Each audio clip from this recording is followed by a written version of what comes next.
Trading account के concept सभी continue हो रहे हैं। तो हमने क्या क्या कर लिया, ओपनिंग स्टॉक डेबिट साइड पे आएगा, परचेजेस डेबिट साइड पे आएगा, उसमें से क्या क्या एडजस्टमेंट होंगी वो डिस्कस हो गया, रिटर्न्स हैं, कुछ ड्राइंग्स हैं, चैरिटी वारिटी सब हो गया, एडजस्टेड परचेजेस भी हो गया, इंपॉर्टेंट कॉन्सेप्ट एडजस्टेड, उस पर अलग से क्वेश्चन आने के चांसेस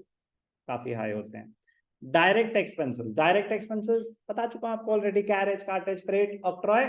इनवर्ड्स, इनवर्ड्स, आउटवर्ड है तो इनडायरेक्ट, इनवर्ड है तो direct, fuel and power, power and fuel एक ही बात है, wages, sir salaries, indirect,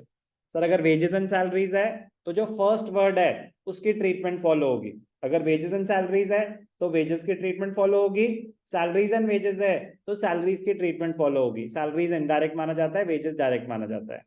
factory से रिलेटेड कोई भी खर्चा हो डायरेक्ट एक्सपेंस माना जाएगा, मैन्युफैक्चरिंग से रिलेटेड कोई भी खर्चा हो डायरेक्ट एक्सपेंस माना जाएगा।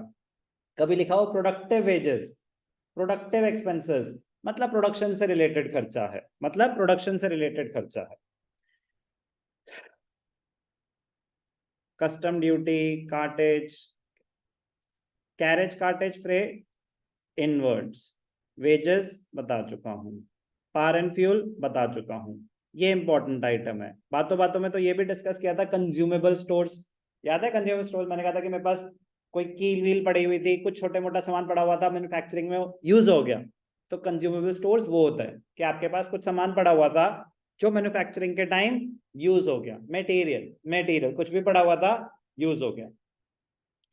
तो कंजम्पशन का फॉर्मूला होता है opening stock of material plus purchase of material minus closing stock of material. जब साल शुरू हुआ तो पहले से मेरे पास कुछ मटेरियल पड़ा हुआ था, 5,000 का मटेरियल पड़ा हुआ था, इस साल मैंने 10,000 का मटेरियल और खरीदा, गुड्स अलग हैं, ये कुछ छोटे मोटे आपके आइटम्स की बात हो रही है। 5,000 का मटेरियल पहले से था, 10,000 का मटेरियल और खरीदा, तो मेरे पास कितने का मटेरियल होना चाहिए, 15 का होना चाहिए, but at the end of the year ना मेरे पास सिर्फ 10,000 का मटेरियल बचा, इसका मतलब 5,000 का मैं कंज्यूम कर गया, तो जितना पोर्शन हम कंज्यूम कर गए वो उस पीरियड का एक्सपेंस माना जाता है। आपको कैलकुलेट करने को नहीं आएगा, आपको डायरेक्टली दिखा होगा स्टोर्स कंज्यूम्ड और कंज्यूमेबल स्टोर, तो वो क्या माना जाएगा, डायरेक्ट एक्सपेंस, क्या माना जाएगा, डायरेक्ट एक्सपेंस, प्रोडक्शन में यूज हो गया, प्रोडक्शन में यूज हो गया। These are incurred to keep the machine in the right condition, कुछ भी इंजन ऑयल है, सॉफ्ट कुछ भी ऑयल, कुछ भी प्रोडक्शन से रिलेटेड खर्चा, स्टोर में आपके कुछ भी हो सकता है ना, तो कंपनी पर डिपेंड करता है कि उनके स्टोर में क्या क्या पड़ा है, जा देख क्या